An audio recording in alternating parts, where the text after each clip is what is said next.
তোমার মতো যুবক র্যাব, আর্মি, পুলিশ, বিডিআর এর চাকরি করে, ওসি, ডিসি, এসপি, নামাজি, অভাব নাই। বলো বাবা তুমি পারো না কেন?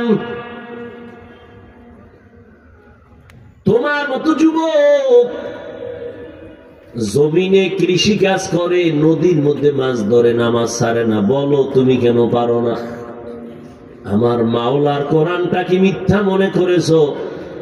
যদি বলো হ্যাঁ, তো একটা প্রমাণ, মাত্র একটা প্রমাণ দাও কোরআন ভুল। আমি এখন দাড়ি কেটে ফেলবো, প্যান্ট শার্টটাই লাগায় রাস্তায় নাচ গান করে কোরআন সব জ্বালায় দিব। কারণ আমগো জীবনের সব কথার মূল পুঁজি হলো কোরআন। আল্লাহ আছে প্রমাণ কোরআন, জান্নাত আছে দলিল কোরআন, জাহান্নাম আছে দলিল কোরআন, কিয়ামত হবে দলিল কোরআন। সেই কোরআন যদি ভুল হয় তো সব ভুল।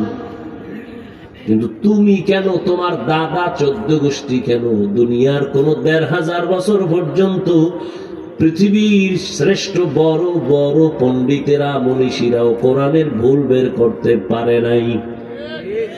বরং বহু বিধর্মী মাথা নত করে কালেমা পড়েছে।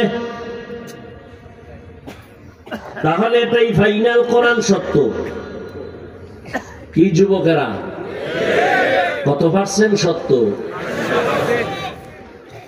100 বুঝি না, 500 বুঝি না, কিয়ামত পর্যন্ত আরো যদি পার্সেন্ট বাড়ে, সব থেকে আমার আল্লাহর কোরআন সত্য।